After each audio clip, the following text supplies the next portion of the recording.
반갑습니다. 다 같이 일어나셔서 주님께 기쁘고 감사한 마음으로 찬양 드리도록 하겠습니다. 찬송가 492장 찬양 드림으로 예배 시작하도록 하겠습니다.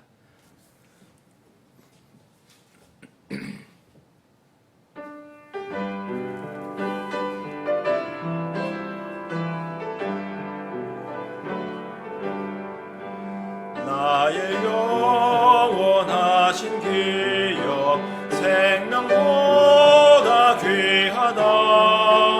나의 갈 길 다가도록 나와 동행하소서. 주께로 가까이 주께로 가오니 나의 갈 길 다가도록 나와 동행하소서. 세상 복이 아니람과 모든 명예 버리고 험한 길을 가는 동안 나와 동행하소서. 주께로 가까이 주께로 가오니 나의 갈 길 다가도록 나와 동행하소서. 모든 골짝 지나가며 험한 바다 건너서 천국 문에 이르도록 나와 동행하소서. 주께로 가까이 주께로 가오니 나의 갈 길 다가도록 나와 동행하소서. 아멘. 주님께 기도드리겠습니다. 아버지 하나님, 감사합니다. 우리 각자에게 주어진 한 주를 다시 시작하며 주님의 은혜를 구합니다. 우리에게 주어진 시간을 아껴 슬기롭게 사용하여 하늘의 상급을 많이 쌓을 수 있도록 도와주시옵소서.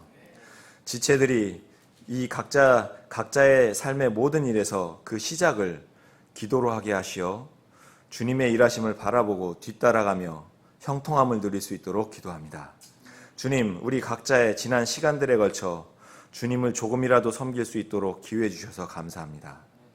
우리에게 다시 함께 모여 주님을 섬길 시간을 조금 더 허락하신다면 그 기회를 놓치지 않는 열심을 허락하여 주시옵소서. 그리할 수 있는 믿음과 삶의 형편의 풍성함과 건강을 베풀어 주시기를 원합니다. 단에서 말씀을 선포하는 주의 종의 마음을 담대하게 하시고 우리의 마음밭을 옥토가 되게 하여 주시옵소서.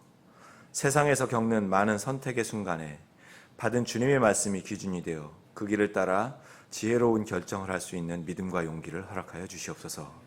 또 구원을 받아야 할 혼이 있다면 이 시간을 통해 주님을 알고 죄에서 돌이켜 하나님의 자녀가 되는 복을 허락하여 주시옵소서. 지금 예배를 드리고 있는 우리 지체들의 각자의 처소에서 우리와 함께 하시는 주님께 사랑을 고백하오며 이제 곧 재림하셔서 공중으로 우리를 부르실 거룩하신 주 예수 그리스도의 존귀하신 이름으로 기도드립니다. 아멘. 앉아주시기 바랍니다. 찬송가 320장 주님께 찬양 드린 후에 헌물 드리도록 하겠습니다.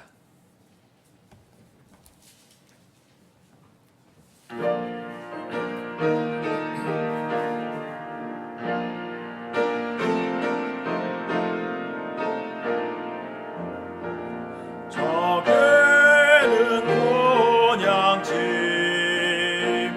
날마다 가까워 내 갈 길 멀지 않아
함께 기도드리겠습니다. 하나님 아버지 감사합니다. 오늘처럼 또 하루에 날을 주시고 하나님께 경배드릴 수 있는 기회 주신 것 감사드립니다. 주님, 우리의 생명도 주님의 것이고 그리고 우리가 받을 모든 주님께 드릴 찬양과 경배가 주님 것임을 주님께 고백드리기 원합니다. 주님, 이처럼 교회를 우리에게 허락하여 주시사 우리가 예수님을 알게 하시고 주님 따라가는 거룩한 길로 우리를 인도하신 주님께 참으로 영광과 경배를 다시 돌려드리길 원합니다. 하나님, 우리의 마음을 한번 우리가 스스로 돌이켜보며 그간 우리가 받은 그 큰 은혜를 다시 한번 기억하여 주님께 진정 원하시는 그와 같은 경배의 모습으로 주님께 다가가게 원하오니 우리의 마음을 주장하시고 붙들어 주시길 원합니다. 하나님, 하나님께서 자신이 거룩하니 너희도 거룩하라 말씀하셨습니다. 우리 성도의 삶의 모양을 우리 스스로 바라볼 때, 또한 세상 사람들이 바라볼 때에 하나님께서 거룩하신 것처럼 우리의 삶이 또한 거룩해야 함을 우리가 기억하고 있습니다. 우리의 삶 가운데 순결한 모습도, 그리고 남을 섬기며 사랑을 또한 실천하는 모습도 모든 면에서 위대하신 하나님처럼 우리의 모습 또한 거룩해야 함을 다시 한번 기억하오니 주님, 오늘 주님께 드리는 이 경배의 시간을 통하여 우리가 영과 진리로 주님께 나아갈 때 우리의 마음을 활짝 여시고 우리의 삶 가운데 혹시라도 주님과의 관계 안에서 부적절하고 문제가 되었으며 혹은 관계가 소홀했던 것들이 있었다면 주님께서 우리에게 그와 같은 우리의 문제들을 지목하여 주시고 우리의 뿔들을 꺾으심으로 반대로 우리가 주님께 경배드리며 온전히 순전한 모습으로 주님 앞에 드러나기를 원합니다.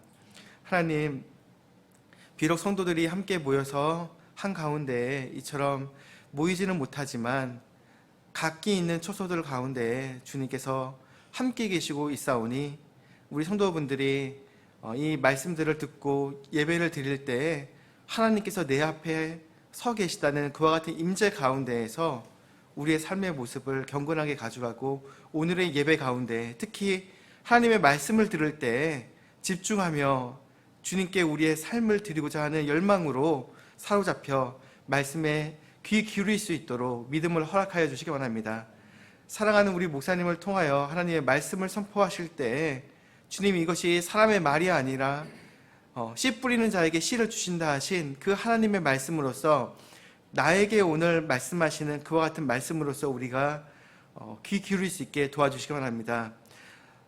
아름다움의 완성인 시온에서부터 이 빛을 비춰주시사 우리의 마음 가운데 빛을 비춰주시고 참으로 오늘 예배를 통하여 주님께서 경배받으시기 원합니다. 주님, 경기가 너무나도 안 좋고 많은 삶 가운데 어려움들이 있는 사람들이 많이 있다는 이야기를 들었습니다. 우리 지체들 가운데 혹은 오늘 이 말씀을 듣는 사람들 가운데 어려움 속에 놓여 있는 사람이 있다면 주님, 믿음으로써 하나님께 나아가고 옛날에 그 과부가 자신의 생활비 모든 것을 주님께 드림으로 믿음으로 드렸을 때 그의 삶을 돌아보아 주신 것처럼 주님께서는 양을 보시는 것이 아니라 믿음을 보시고 주님께 대한 순종과 사랑과 헌신을 보시오니 주님, 하늘의 아버지가 계심을 기억하는 마음으로 하나님께 헌물을 드리고 또한 삶을 드리는 모든 지체들에게 우리의 삶 가운데 아버지가 계심을 삶으로써 주님께서 양식을 필요한 것들을 베풀어 주시기 원합니다. 주님, 우리를 홀로 두지 아니하시고 교회를 주셔서 우리가 함께 경배하며 지체들을 향하여 서로 기도할 수 있는 기회 주신 것 감사드립니다.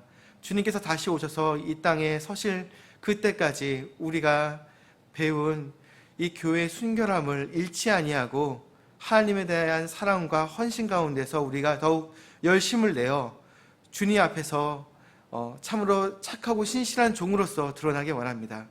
주님, 오늘 예배를 거룩하게 구별하여 주시고 참으로 모든 영광 받으시길 원합니다. 우리 주 예수님의 이름으로 기도드렸습니다.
반갑습니다. 지체 여러분들, 오늘 또 새로이 반갑게 얼굴을 보인 우리 김성민 형제, 너무너무 반갑고요. 하나님의 은혜로 건강하게 제대 시간이 와서 감사드리며 반갑습니다. 우리 온라인으로 예배드리고 있는 우리 지체분들 많이 보고 싶고 같이 함께 모여 주님께 함성으로 찬양하고 싶지만 지금 여건이 허락하지 않아서 이렇게 따로 드리고 있지만 마음을 모아서 주님께 예배드리면 그 주님께서 그것들을 받아주실 줄을 믿습니다. 함께 속히 모여서 예배드릴 수 있도록 기도해 주시고 기도해 주시면 좋겠습니다. 우리 광고 함께 같이 보도록 하겠습니다. 첫 번째입니다. 코로나19 확진자 수가 줄지 않아서 당분간 비대면 예배가 계속될 수 있을지 모르겠습니다. 관련해서 변동이 있으면 교회에서 공지를 통해 알려드리도록 하겠습니다. 두 번째입니다. 얼굴을 마주하고 함께 예배드리지 못하지만 우리 일상에서 영과 진리로 주님께 경배하고 동행하는 삶이 되기를 열심히 기도하고 따라 살기를 애쓰면 좋겠습니다. 각자 건강관리 잘하고 코로나가 속히 소멸되고 예배가 회복될 수 있도록 기도해 주시면 좋겠습니다. 주님과 동행하는 삶은 우리가 말씀에서 배웠듯이 주님의 말씀 따라 순종하는 삶이라는 것을 우리가 잘 기억하고 내 생각대로 하지 말고 주님이 하라는 대로 하는 게 제일 안전한 길이니까 그 길을 그냥 무조건 따라가시면 좋겠습니다. 제 생각대로 해봐야 뭐 되는 것도 없습니다. 주님 따라가는 게 가장 안전한 길입니다. 우리 특별 기도 제목으로 또 해외에서 본토 친척 아비집을 떠나 고생하시는 선교사님들이 있습니다. 기도로 힘을 보태주시고 또 물질로 힘을 보태주시고 또 아프셔서 참석하지 못하신 분들 속히 나으셔서 함께 주님께 섬길 수 있는 기회를 주실 수 있도록 기도해 주시면 좋겠습니다. 건강을 우리 세상에서 놀고 먹는 데 쓰라고 주시는 거 아니고 주님 섬기라고 주시는 거를 잘 알고 그것들을 위해 기도하면 하나님께서 기회 주실 줄을 믿습니다. 함께 말씀, 오늘 주보 말씀 함께 암송 구절 함께 암송하고 목사님 모시도록 하겠습니다. 시작. 오 청년이여 내 젊은 때를 기뻐하라. 내 젊은 시절에 내 마음이 너를 기쁘게 하고 내 마음이 원하는 길들로 걸으며 내 눈이 보는 대로 걸으라. 그러나 이 모든 일들로 인하여 하나님께서 너를 심판 자리로 데려가실 줄 너는 알라. 전도서 11장 9절 말씀입니다. 아멘.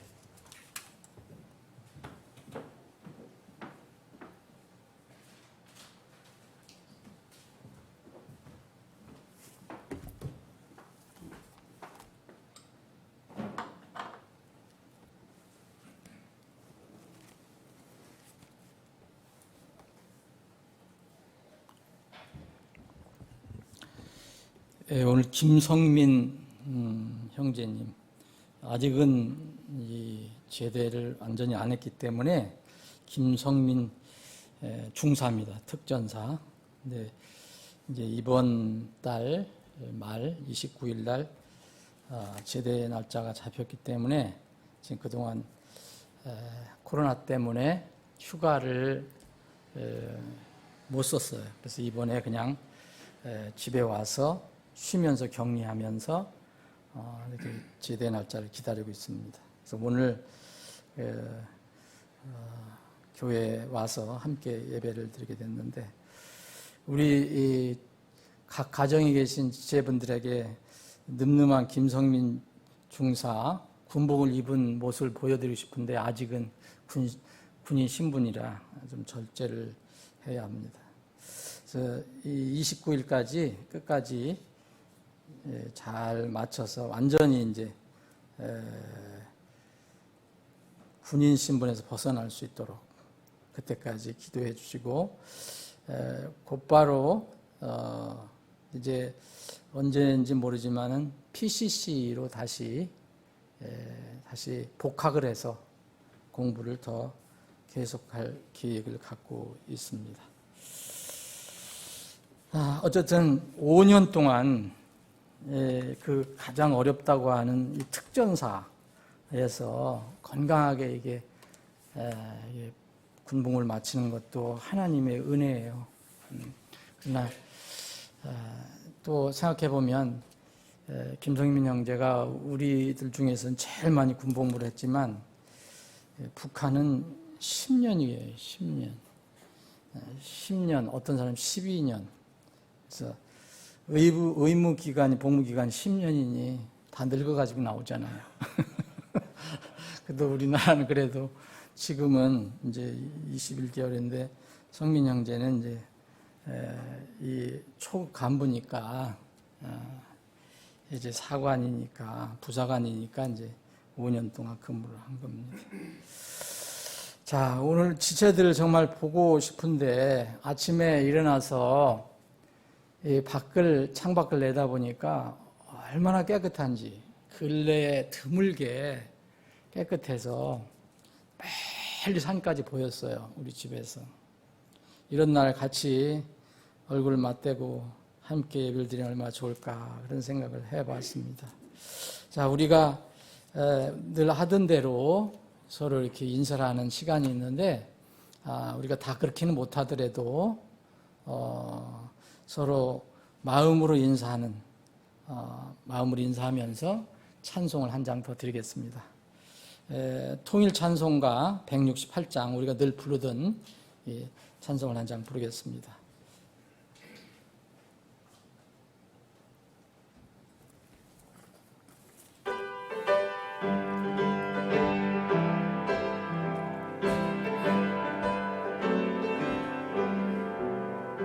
하나님의 나팔 소리 전지진동할 때에 예수 영광 중에 구름 타시고 천사들을 세계 만국 모든 곳에 보내어 구원 얻은 성도들을 모으리. 나팔 불 때 나의 이름, 나팔 불 때 나의 이름, 나팔 불 때 나의 이름, 부를 때에 잔치 참여하겠네. 무덤 속에 잠자던 자 그때 다시 일어나 영화로운 부활 승리 얻으리.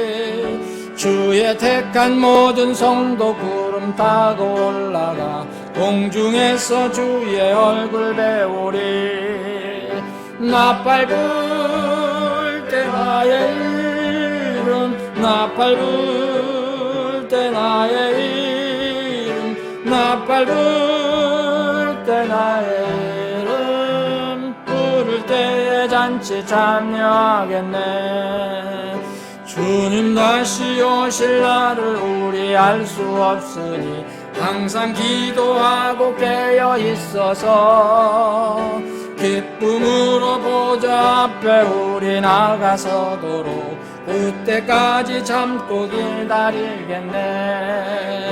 나팔 불 때 나의 이름, 나팔 불 때 나의 이름, 나팔 불 때 나의 이름, 부를 때에 잔치 참여하겠네. 아멘. 우리가 부른 찬송은 그냥 우리 감정으로 기분 좋게 부른 찬송 아닙니다. 이 찬송은 곧 이루어질, 우리 눈앞에서 실제 이루어질 그런 내용입니다. 자, 오늘 계속해서 우리가 살펴보는 구약성경 레위기를 보겠습니다. 오늘은 레위기 21장입니다.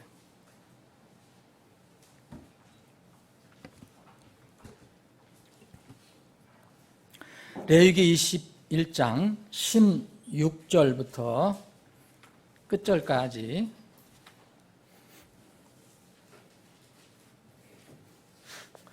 전도사님, 저 나가보세요. 뭐 때 왔네? 왜 왔네?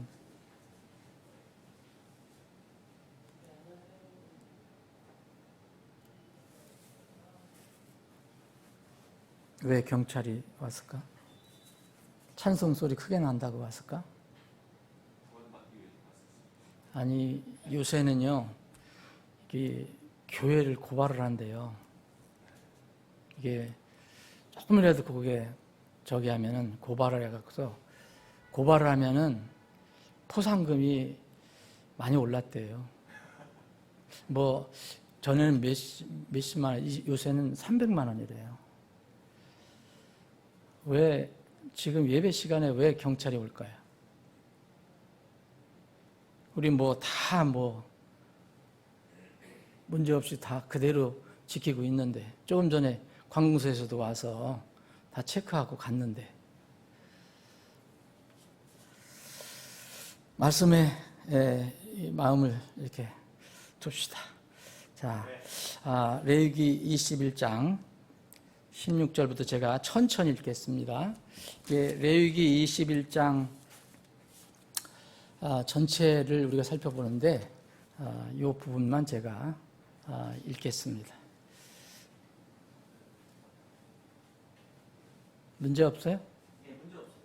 근데 왜 왔어요? 신고가 들어왔어요. 그- 지나가던 분이 이제 소리가 들리니까 그렇지. 신고가 들어왔는데 근데 저희는 지금 관련 지자체 공무원 제도하래 이게 다 허락받고 하고 있잖아요. 근데 이제 그게 경찰하고는 커뮤니케이션이 안 되니까 그래서 나와서 한번 확인해 봤습니다. 알았어요. 신경 쓰지 맙시다. 자, 제가 읽겠습니다. 주께서 모세에게 말씀하여 이르시되 아론에게 말하여 이르라. 누구든지 내 씨 중에서 그들의 세대 속에서 흠이 있는 자는 자기 하나님의 빵을 드리려고 가까이 오지 못할지니라. 누구든지 흠이 있는 자는 가까이 오지 못할지니 곧 눈먼 자나 다리 저는 자나 코가 납작한 자나 몸에 무엇이 더 달린 자나 발이 부러진 자나 손이 부러진 자나 곱사등이나 난쟁이나 눈에 흠이 있는 자나 괴혈병이 있거나 딱지가 있거나 고환이 상한 자는 오지 못할지니라. 제사장 아론의 씨 중에서 흠이 있는 자는 가까이 나와 불로 예비하는 주의 헌물을 드리지 못할지니라. 그는 흠이 있은즉 가까이 나와 자기 하나님의 빵을 드리지 못할지니라. 그는 자기 하나님의 빵 곧 지극히 거룩한 것과 거룩한 것을 먹을 터이나 휘장 안에는 들어가지 못하며 또 제단에 가까이 가지 못할지니 이는 그가 흠이 있기 때문이라. 그리하면 그가 내 성소들을 더럽히지 아니하리니 나 주가 그것들을 거룩히 구별하느니라. 모세가 아론과 그의 아들들과 온 이스라엘 자손에게 그것을 고하였더라. 아멘. 아버지 하나님, 오늘 저희들에게 참 좋은 날, 맑은 날, 밝은 날 주의를 허락해 주셔서 비록 소수의 지체들이지만 하나님 집에 모여 이렇게 예배할 수 있게 해주셔서 감사합니다. 우리 사랑하는 나머지 지체들은 각자의 처소에서 이 시간 성령님 안에서 하나가 되어서 마음을 하나로 묶어서 하나님을 찬양하고 경배합니다. 이 시간 주신 말씀을 통해서 이 험하고 어지러운 세상에서 점점 부패하고 타락해가는 세상에서 우리 신약 제사장들이 어떻게 주님 앞에 나아갈 것인가, 주님께서 가르쳐 주신 그 교훈을 마음속에 새기기를 원합니다. 저희들에게 필요한 것들을 가르쳐 주시고 선포하여 주시옵소서. 거룩하신 예수님의 이름으로 기도합나이다. 아멘. 지난주에는 우리가 바로 전장 17장, 전장이 아니네요. 17장 우리가 살펴봤습니다. 피는 생명이다. 그래서 피를 통한 대속의 원리라는 제목으로 살펴봤습니다. 오늘 우리가 살펴보는 21장 앞에 21장 1절에 보면 주께서 모세에게 이르시되 아론의 아들 제사장들에게 말하고 그들에게 이르라. 그래서 이건 순수하게 이스라엘 전 백성이 아니라 특별한 어떤 지위를 가지고 있었던, 특별한 직분을 가지고 있었던 이 아론의 계통의 제사장들에게 특별히 주신 말씀이라는 것을 알 수가 있습니다. 21장, 22장까지 바로 제사장에 관한 규례에 관해서 기록을 하고 있습니다. 이스라엘의 제사장은 12지파 중에서 한 지파, 레위 지파 중에서도 특별히 이제 고핫의 아들 아론 계통의 그 자손들에게만 이 제사장 직분이 주어졌습니다. 이 출생함으로써 그 아론의 가문에 태어나면은 일단 제사장 직분을 갖게 됩니다. 그래서 이 레위 지파 외에 다른 지파 11지파는 이 인구를 이스라엘의 인구 나가서 싸울 수 있는 인구를 조사할 때 20세 이상이 되어야 인구의 카운트가 됩니다. 그런데 레위 지파는 이런 특별한 이유 때문에 태어나서 태어나서 죽지 않고 한 달 버티면 한 달 살면 한 달부터 인구로 들어갑니다. 이렇게 그런 특별한 지파가 바로 레위 지파입니다. 이스라엘을 대표해서 레위 지파 12지파를 대표해서 한 지파 레위 지파의 아론의 자손들이 제사장이 되었는데 이 제사장들은 여전히 인간 제사장입니다. 그렇기 때문에 제사장의 직분이 영원하지 못한 경우도 있습니다.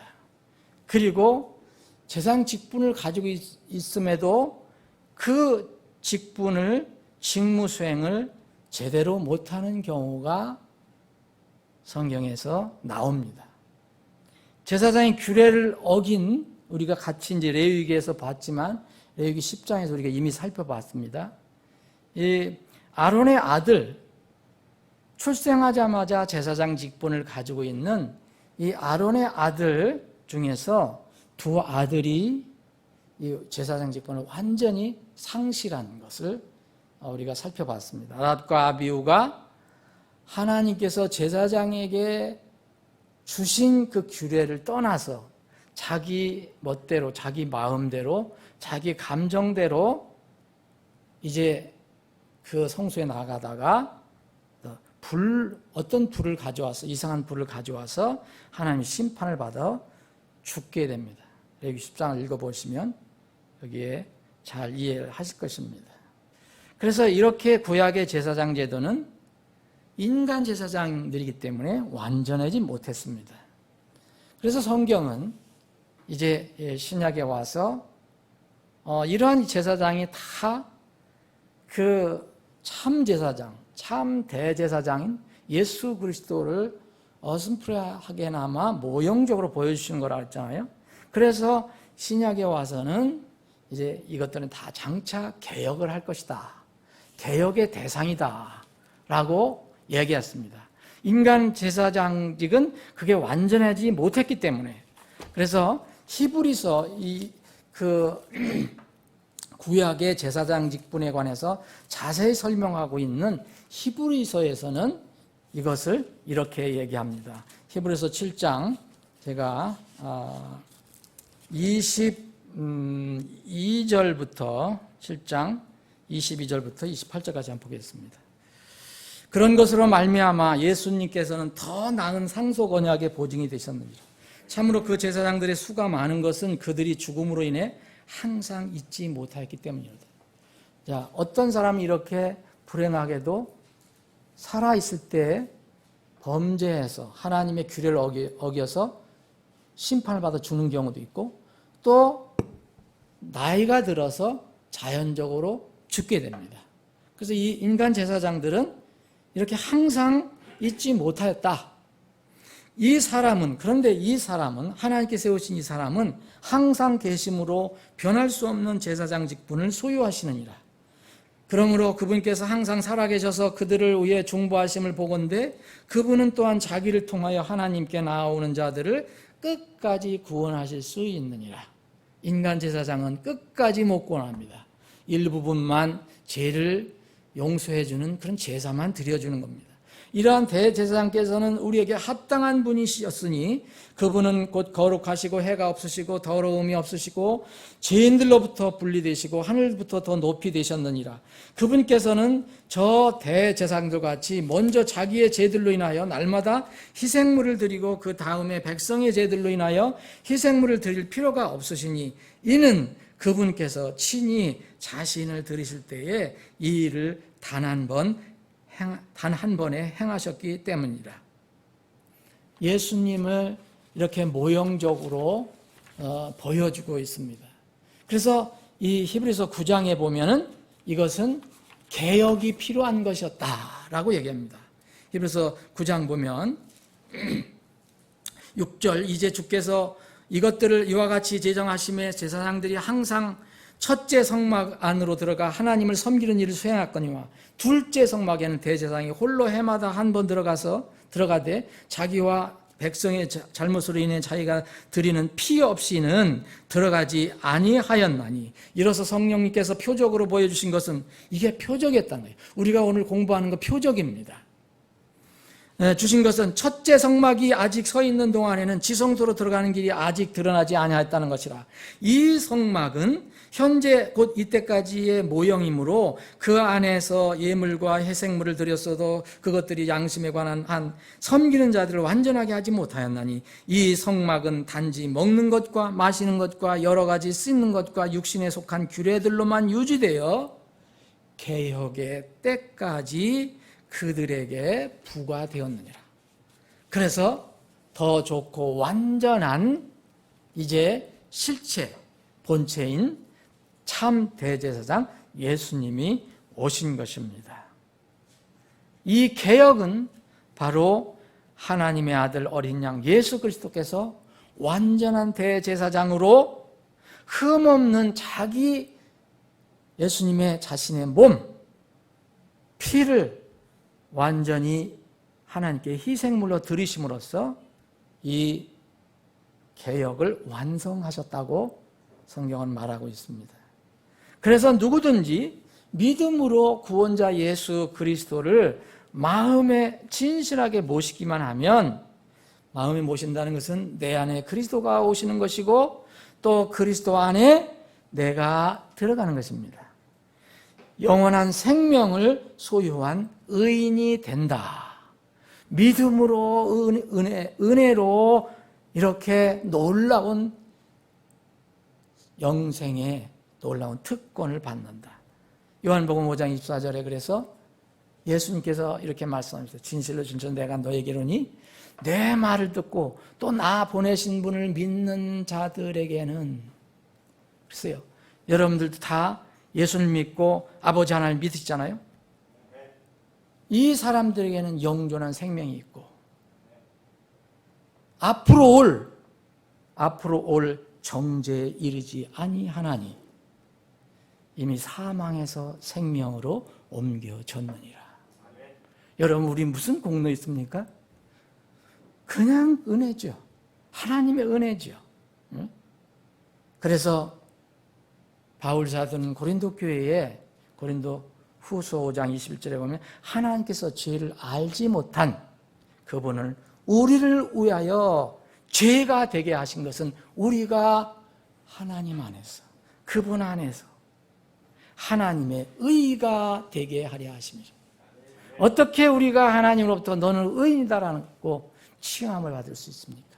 이렇게 누추하고 더럽고 정말 죄덩어리인데 구원받아도 여전히 우리 속성은 여전히 육신에 치우치고 육신에 끌려가는 겁니다.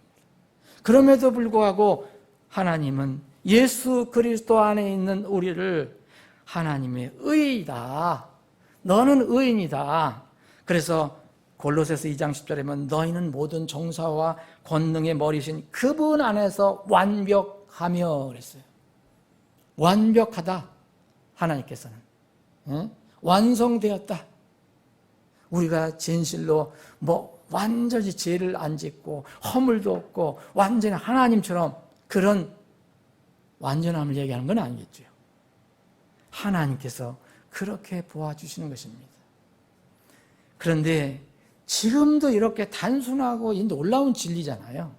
이런 진리에 이르지 못하고 종교 안에 머물고 있는 사람들이 얼마나 많은지 모릅니다. 혹시 우리 지체들 외에 혹시 이 말씀을 다른 방법을 듣고 있는 분들 중에서 혹시 아직도 종교 안에 머물고 있는 분들이 있다면 한번 깊이 생각해 보시기 바랍니다. 저도 이 단순하지만 얼마나 단순합니까? 이 놀라운 진리를 깨닫고 믿기까지는 많은 시간과 세월이 흘러갔었습니다. 제가 하나님으로부터 긍휼히 여김을 받아서 이 속죄의 진리를 조명받았을 때, 곧 예수 그리스도로 인한 단용한 속죄의 진리, 단번에 영원히 완전히 끝내주셨다는 이 진리, 대속 완성의 이 진리가 얼마나 감격스러웠는지, 저는 그때 이후로는 단어가 성경에서 나온 단어, 늘 듣고 또 읽었던 그 단어가 정말 새롭게 와 닿는 그런 감격을 누렸습니다. 은혜, 구원, 거듭남, 중생, 대속, 이런 것들이, 이런 단어들이 왜 이렇게 감격스럽게 와 닿았는지, 똑같은 단어였는데 조명을 받고 난 뒤였습니다. 오늘 우리가 살펴볼 말씀은 이 제사장들은 만약 신약의 그 가르침에 적용해 본다면 이미 이것을 체험한 사람들이라고 볼 수 있습니다. 구약의 제사장들이라고 다 구원받아, 지금 이 시대에 그런 구원으로 다 받았다고 말씀드린 건 아닙니다. 그러나 모형적으로 한 가문에 태어남으로써 이제 제사장 직분을 받습니다. 그래서 이 제사장 직분을 받은 사람은 하나님을 섬기는 성소, 대제사장은 1년에 한 번씩 지성소까지 들어갈 수 있는 그런 놀라운 특권을 갖게 됩니다. 이스라엘 제사장이 되려면은 레위지파 가문, 아론의 가문으로 태어나야 한다는 거예요.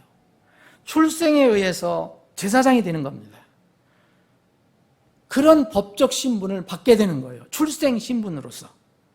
그러나 오늘 말씀처럼 오늘 우리가 읽은 부분은 이상하게 이 제사장들이 그 접근을 할 수 없게 돼 있어요. 이런 경우는 너는 나에게 가까이 오지 마라. 성소에 가까이 가지 말아라고 주님께서 말씀하십니다. 다른 11지파는 아예 제사장이 될 수 없습니다. 성소에 접근이 불가능합니다. 그들은 태생적으로 불가능합니다. 이것은 뭘 의미하느냐면 육신으로 태어난, 이 신약 시대의 원리로는 육신으로 한 번 태어나온 사람들 말합니다. 레위 지파는 육신으로 태어났지만 특별히 하나님께서 정해놓으신 레위 지파 고앗 자손의 아론 지파 특별한 가문에 태어났기 때문에 너희는 나에게 나아올 수 있는 제사장이라고 말씀해 주셨습니다. 우리는 육신으로 한번 태어나고 또 말씀을 통해서 성령 안에서 거듭나게 됩니다. 우리가 태어나서 다시 영적으로 태어나서 그런 법적인 신분, 하나님께 다가갈 수 있는 법적인 신분을 얻게 된 것입니다. 아론 가문, 이 법적 신분을 얻었음에도, 그래서 주님께 나갈 수 있음에도 실제로 성소에 접근이 금지되는 경우가 있었습니다. 바로 그것이 오늘 우리가 살펴보는 부분입니다. 첫 번째로는 여기 우리가 읽지 않았지만 1절부터 4절까지 여러분들 보시면 1절부터 4절까지 보시면 일상의 삶에서 흠이 있으면 안 됩니다. 자, 2절 가까운 친족 곧 어머니나 아버지, 아들, 딸, 형제, 혹 남편이 없으며 자기 가까운 처녀, 누이로 인하여 자기를 더럽힐 수 없느니라. 이건 무슨 일? 죽은 자로 인하여. 1절에 보면 죽은 자로, 자기 백성 가운데 죽은 자로 인하여 자기를 더럽히지 말 것이로되 그랬잖아요. 그런데 이런 특별한 사람들은 허락을 했어요. 자기 친족이 죽었을 때는 접근을 하게 했어요. 그런데 일반 사람들이 죽어서 그 장례를 치른다는 시체를 만진다든지 하면은 이것은 이 제사장의 자격, 그 신분에서 멀어지는 겁니다. 그렇게 하지 말라고 되어 있어요. 단 친족한 경우만, 친족의 경우만 접근할 수 있다. 오직 제사장이 자기 여기 인하여는 자기를 더럽힐 수 있다 그랬어요. 그건 뭐냐면 자기 친족은 가능하다. 그러나 일반 백성들에게는 절대 죽은 자들한테 접근하면 안 된다라고 했습니다. 무엇을 이야기합니까? 일상의 삶에서 흠이 있으면 안 된다는 거예요.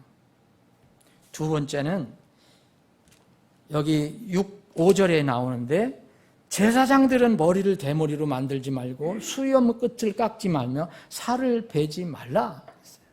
이미 여러분 레위기 19장에서도 얘기한 겁니다. 우리가 살펴보지는 않았지만 레위기 19장 27절에 보면 너희 머리깔을 둥글게 깎지 말며 수염 끝을 훼손하지 말고 죽은 자를 위하여 너희 살을 베지 말며 너희 몸에 아무 표도 새기지 말라. 문신 같은 거 하지 마라. 제사장들에게, 이스라엘 백성에게. 네. 여기서도 또 얘기합니다. 제사장들에게 또 얘기합니다.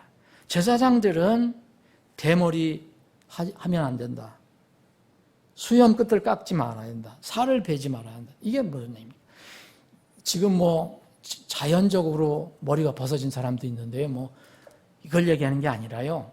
그때 당시에 이교도들이 이런 풍습을 가지고 있었어요. 자기의 신을 섬기기 위해서 자기 신을 기쁘게 해준다고 묘하게 머리를 다듬고 하는 그런 게 있어요. 살도 찍고 요새 같은 문신, 이런 것은 절대 해서는 안 된다.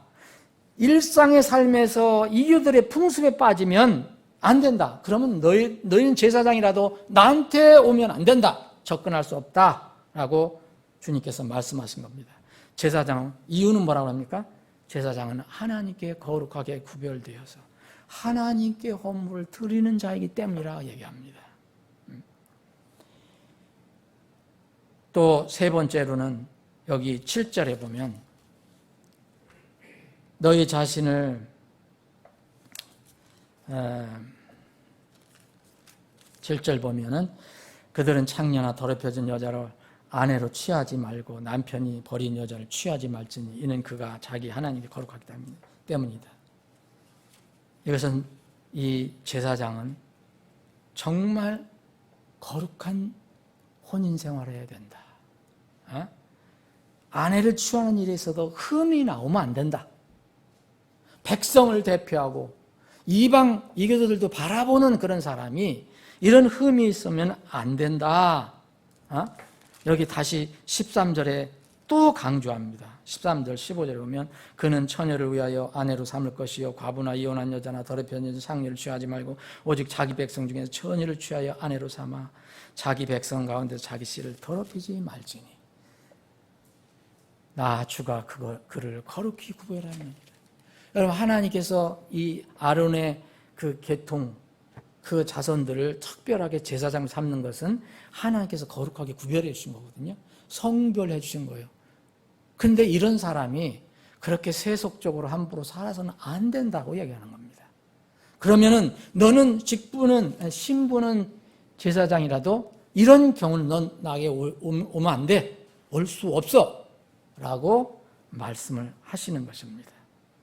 그 다음에 여기 9절에 보면 가족도 제사장 혼자뿐만 아니라 이 제사장이 함께 사는 가족, 아내도 해당되죠. 또 여기 딸이 나옵니다. 딸만 해당되겠어요? 예, 특별히 여자가 그때 당시 어려웠었기 때문에 예? 이 딸도 정말 정결함을 유지해야 된다. 9절에 보면 어떤 제사장의 딸이든지 창례질을 행하여 자기가 욕되게 하면 자기 아버지를 욕되게 한 것이니 그녀를 불로 태울지니라. 가족도 제사장의 사역과 필연적으로 연결되었다는 것으로 얘기 알려줍니다. 타락한 딸은 아버지 제사장의 이름을 욕되게 하기 때문입니다. 하나님께서 특별히 거룩하게 하나님의 일에 전적으로 쓰시기 위해서 도구로 부른 그 사람, 그 가족은 어떠해야 하는가? 여러분, 이것 율법만이 아닙니다. 이런 정신 가르침이 그대로 신약에도 넘어왔습니다. 하나님은 율법을 완성시키시는 분이지 율법을 폐해하시는 분은 아니에요. 디모데 전서 디도서를 보면 이 시대의 지역교회의 리더인 감독의 자격이 나옵니다. 그리고 집사의 자격이 나옵니다. 디모데서 3장에 보면. 이 디모데 3장에 보면 감독은 첫 번째가 제일 먼저 나오는 게 반드시 책망을 받지 말아야 한다. 책망 받을 것이 없으며 라고 시작을 합니다. 조건, 자격이 쭉 시작이 됩니다. 그리고 디모데전서 3장 4절에 보면 지금 이 제사장들에게 얘기한 것처럼 가정 문제도 얘기합니다. 가정 문제도 얘기합니다. 자기 집을 잘 다스려서 자기 자녀들을 모든 위엄으로 복종시키는 자라야 할 것이며, 여러분, 자기 자식이 정말 세속적으로 살고 하나님을 대적하고 또 세상 사람들에게 손가락 받고 그러면 감독하면 안 됩니다. 정말 이런 장로나 감독, 목회자 하면 안 돼요. 하나님 말씀이에요. 근데 요새는 그런 걸 지키지 않기 때문에 문제죠. 말씀은 여전히 변치 않습니다. 남자가 자기 집을 다스릴 줄 알지 못하면 어찌 하나님의 교회를 돌볼 수 있으리요? 집사의 경우도 아내와 자녀들에 관한 말씀이 디모데서 3장에 그대로 기록이 되어 있습니다. 자기 집을 다스리지 못하면 자격이 없다고 그랬습니다. 여러분, 신자의 경우는 어떻습니까? 그럼 이렇게 특별한 직분을 갖고 섬기는 사람이 아니다, 나는 그러면 해당이 없습니다? 그렇지 않습니다. 여러분, 모든 신자들은 직분을 받으나 안 받으나 다 이런 원칙에 다 해당이 됩니다. 레위기에서는 특별히 강조하는 게 하나님께서 내가 거룩한 것 같이 너희도 거룩할지니라. 베드로전서 1장 15절 16절에는 그래서 오직 너희를 부르신 분께서, 너희를 제사장으로 부르신 분께서, 너희를 구원으로 부르신 분께서, 너희를 하나님의 자녀로 부르신 분께서 거룩하신 것 같이 너희도 온갖 행실에서 거룩할지니라. 여기는 더 강합니다. 신약은 온갖 행실에서, 이 온갖 행실은 in all manner of conversation이에요. 여러분, 이건 더 강한 거예요. 모든 매너, 여러분들이 살고 있는 어느 하나의 행동이 아닙니다. 모든 삶의 방식에서 거룩하라 얘기합니다.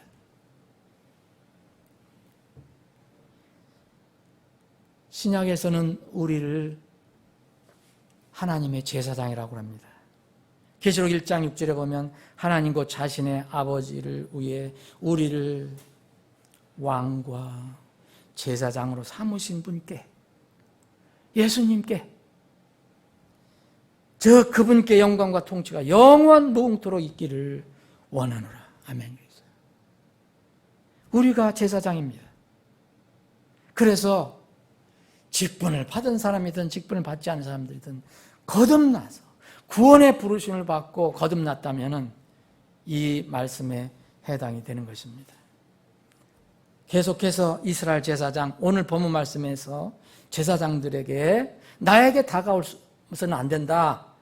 성막에서, 성소에서 이런 일을 해서는 안 된다 하는 경우, 다섯 번째는 신체에 흠이 있으면 제사장 직분을 수행하지 못한다고 나옵니다. 오늘 읽은 부분입니다. 17절부터 21절까지. 여러분 이거 읽어보면 요새 용어로 하면 이거 사람 굉장히 그 인권 문제에 있는 것 같고 막 큰 문제가 될 것 같아요. 이걸 저기 한다면. 예? 그렇잖아요. 용어 자체도 그렇고. 그런데 하나님 말씀입니다. 이건 사람을 어떤 사람을 비하하고 무시하는 게 아니에요. 하나님의 임무를 맡은 그런 제사장이라면 어찌해야 할까? 그것을 알려준 겁니다. 자, 여기는 17절부터 이런 어떤 신체적인 문제를 얘기하잖아요. 그럼에도 불구하고 22절을 다시 한번 제가 읽겠습니다. 그는이 뭡니까? 그 앞에 있는 이 신체적인 어려움이 있는 사람들. 그는 자기 하나님의 빵, 곧 지극히 거룩한 것과 거룩한 것을 먹을 터이나 먹을 수 있다는 거예요. 이게 무슨 말씀입니까? 성막에서 나오는 모든 그 특권, 이건 다 누릴 수 있다는 거예요. 다만 지성소에 들어가서, 성소에 들어가서 그 거룩한 헌물을 드리는 그 일은 못한다는 거예요. 여러분, 아론의 계통에서 나온 사람들은 다 제사장이 돼요. 신분이 제사장이에요. 그런데 제사장인데 이러이러한 사람, 삶 속에서 문제가 있는 사람, 제사장 직분 수행 못합니다. 그리고 태어날 때부터 그랬는지 아니면 살면서 이렇게 했는지 어떤 몸에 문제가 생기면 이 사람들도 이 일은 못합니다. 그러나 출생의 그 효력은 여전합니다. 아론 계통의 아론의 가문에 태어난 그 신분을 유지하는 거예요. 여러분, 이 다른 지파는 이 특권이 없어요. 그럼에도 불구하고 몸이 이상하고 또 혹시 부도덕한 생활하고 뭐 해서 자격이 상실됐어도 그 안에 들어가 섬길 수 있는 자격이 상실됐어도 근본적인 아론의 자손이라는 그 특권은 신분은 법적 신분은 변함이 없다는 것입니다. 여기에 우리의 이 시대의 복음 그리고 복음의 적용의 원리가 들어있는 것입니다. 흠이 있는 자는 성소에서 하나님께 나아가서 섬길 수 있는 기회를 갖지 못하지만 성소의 휘장 안으로 들어가지 못하고 제단에 가까이 가지도 못하지만 여전히 자기 하나님의 빵, 즉이 거룩한 것과 거룩한 것을 먹을 수 있습니다. 제사장 신분이기 때문에. 그런데 우리가 돌아서서 이것을 뒤집어서 한번 생각해 보십시오. 왜 제사장이 응당 제사장은 지성소까지 들어가고 성소에 들어가서 이 일을 해야 되는데 이런 제한을 받습니까? 앞에 부분은 자기 삶에 관한 거고 이 뒤에 부분은 어떤 신체적인 그런 부분이지만 이 신체적인 부분을 언급한 것은 이겁니다. 여러분, 우리가 주님을 섬길 때 생각해 보십시오. 제가 늘 기도하잖아요. 여러분들을 위해서 기도하고 저를 위해서.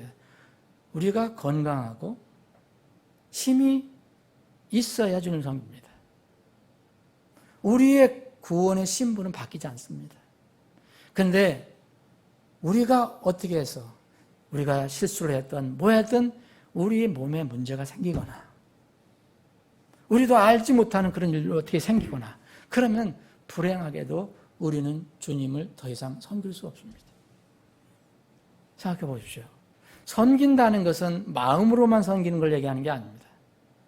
구약이나 신약이나 섬긴다는 것은 다 몸으로 섬기는 것을 얘기해요. 물론 마음에서도 올라오는 거겠죠. 섬김은 진실로 내가 내 땀을 흘리고 내 발을 움직이고 내 손을 쓰고 불쌍한 사람을 돕든 교회를 섬기든 진리를 위해서 걸어가서 복음을 위해서 복음을 선포하고 저 선교사들처럼 저 오지에 가서 위험지역에 가서 실제 자기가 몸을 움직여서 하는 것이 섬김입니다. 그런데 여러분 병들고 또 나중에 기력이 다 상실되면 이제는 더 이상 섬길 수 없게 됩니다. 이것은 분명히 어떤 몸에 구체적으로 이런 부분, 어떤 기형적인 것을 가지고 있는 사람이 아주 무시하는 그런 차원으로 말씀하신 것이 아닙니다. 섬김에 관해서 얘기하고 있습니다. 제사장 직분을 받았는데 왜 못 들어갑니다? 왜 못 들어갑니까? 이게 우리에게 참으로 슬픈 하나의 현실입니다. 하나님은 외모를 취하시지 않으시는 분이라고 했습니다. 야고보서 2장을 보면 외모를 취하는 것 자체가 큰 죄입니다. 그런데 이 하나님, 동일한 하나님이 왜 이런 말씀을 하셨을까요? 우리는 구원받고 하나님의 자녀로서 하나님을 경배하는 기쁨이 있습니다. 하나님과 친교하는 기쁨이 있어요. 하나님과 동행하는 기쁨이 있습니다. 그런데 제사장 직분은 우리가 받았지만 제사장 직분을 잘 수행하느냐 아느냐는 별개의 문제라는 것을 알려주는 것입니다. 아론의 자손들은 다시 말씀드린 출생에 의해서 일단 제사장이 됩니다. 그런데 부정한 행동이나 혹 어떤 결함이 생기면 제사장의 특권을 상실합니다.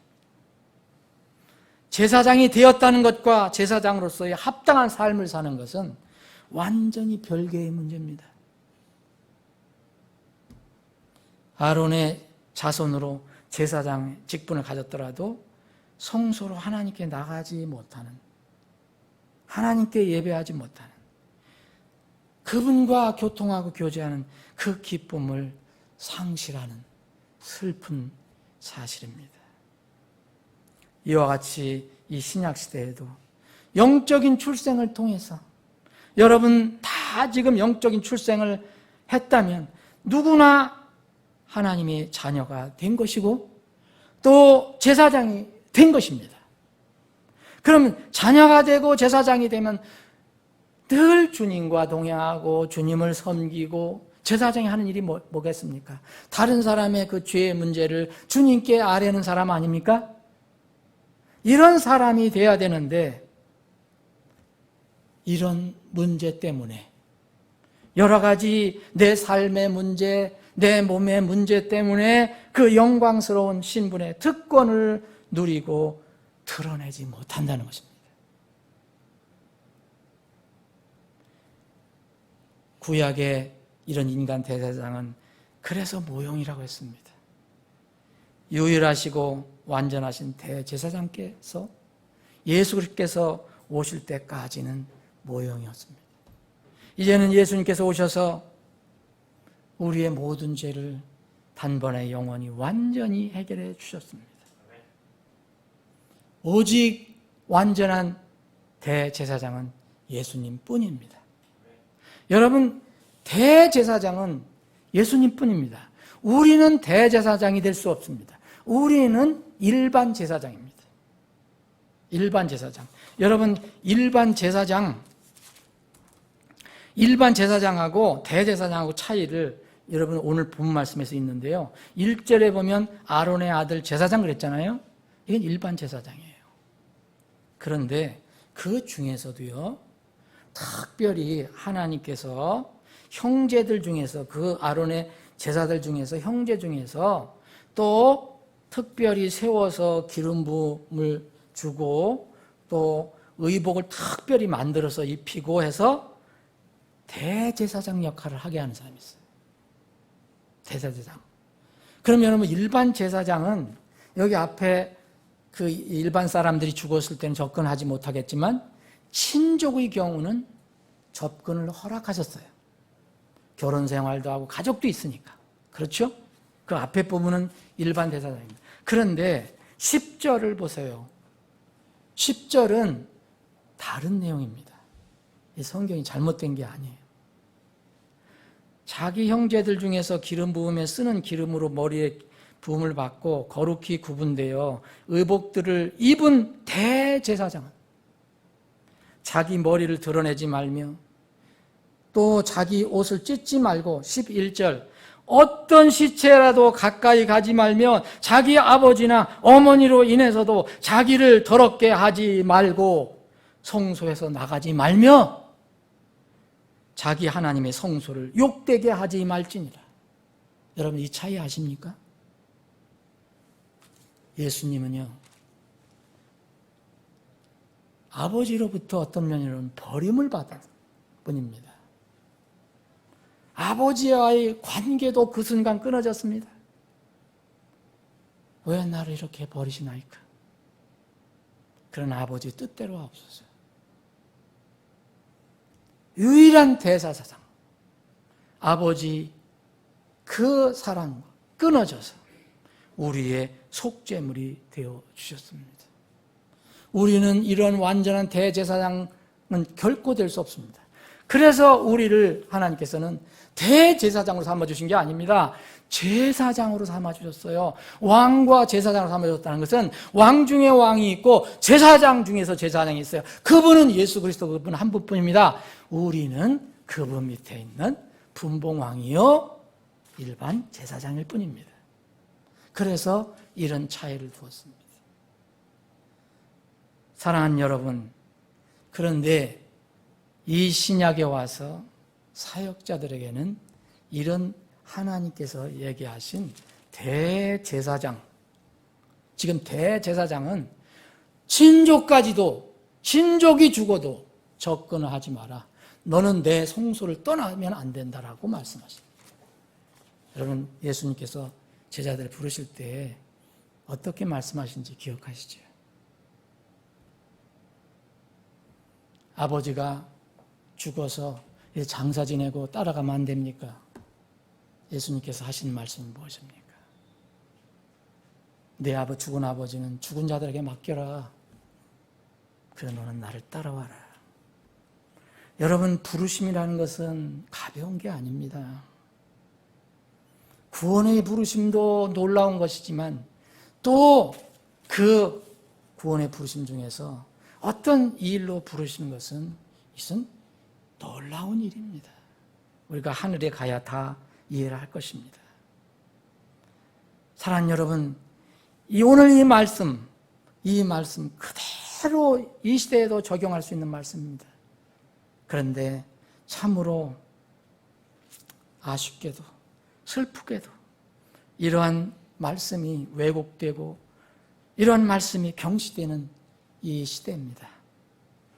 얼마나 많은 신자들이 오늘 본문 같은 하나님의 말씀을 무슨 율법으로 치부하고 가볍게 여기고 그 속에 담겨있는 하나님의 뜻과 마음에 무관심하고 신약의 제사장들이라고 하는 사람들, 이 구원받은 사람들이 얼마나 하나님 말씀을 무시하고 진리를 무시하는지 모릅니다. 그 결과로 하나님께서 부여하신 제사장으로서의 고귀한 직무를 수행하지 못하고 개인적으로는 경배와 찬양과 섬김의 기쁨을 잃어버리고 살아갑니다. 사랑하는 여러분, 나는 어떠한 상태인가? 나는 제사장으로 부르심을 받았는데 왕과 제사장으로 임명을 받았는데 나는 어떠한 제사장으로 살고 있는가? 여러분은 지금 어떠한 제사장입니까? 말씀 정리하겠습니다. 다시 말씀드리면 오늘 아론의 아들들 제사장들에게 선포한 이 말씀은 절대 율법으로 끝나서는 안 됩니다. 신약시대 우리 그리스도인들에게 그대로 적용할 수 있습니다. 기록된 바 내가 거룩하니, 기록된 바라는 것은 구약 말씀을 얘기하는 겁니다. 신약에서 그렇게 말씀했습니다. 기록된 바 내가 거룩하니 너희도 거룩하라. 여러분, 주님 오실 때가 가깝다고 할 때는 무슨 종말론이 어떻고 이거보다도 내가 주님 앞에 어떻게 설 것인가, 그것에 더 큰 관심을 기울여야 합니다. 그래서 그리스도인 제사장의 거룩성은 더 절절히 필요한 시대입니다. 사랑하는 여러분, 오늘 제사장들, 아론의 제사장들은 아론 가정에 태어남으로써 시작했습니다.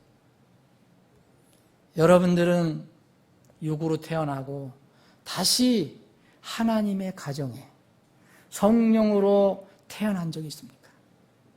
거듭난 적이 있습니까? 그래서 하나님이 자녀가 되었습니까?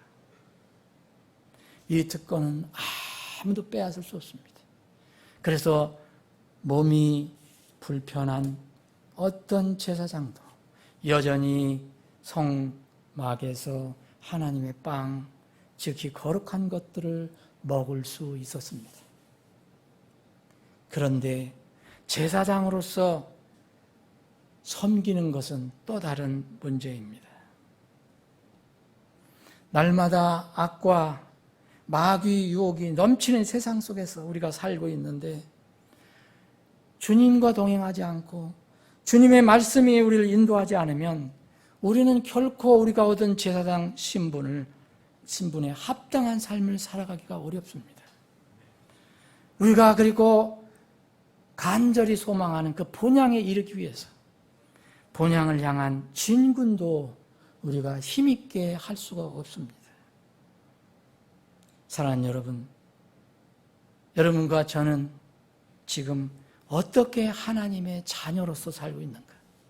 그리고 하나님의 제사장으로서 어떻게 살고 있는가?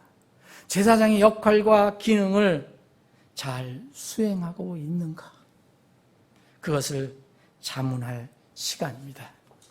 고린도후서 7장 읽고 말씀을 마치겠습니다.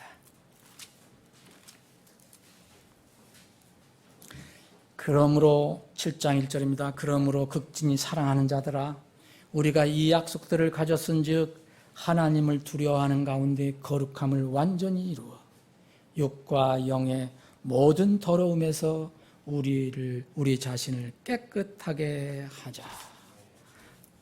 아버지 하나님, 오늘 이 말씀을 혹 듣는 혼들 중에서 아직 하나님의 아들이 되지 않았고, 그래서 하나님의 제사장 신분을 얻지 못한 그런 혼이 있다면 성령님께서 찾아가 주셔서 마음을 움직여 주셔서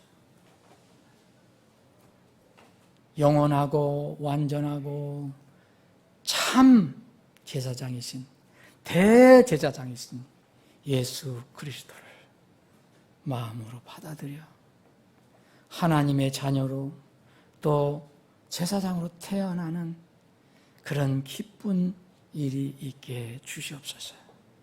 주님, 우리를 하나님의 자녀로 삼아주시고 또 부족한 저희들을 성소에서 일할 수 있는 제사장 직분을 허락해 주심을 감사합니다.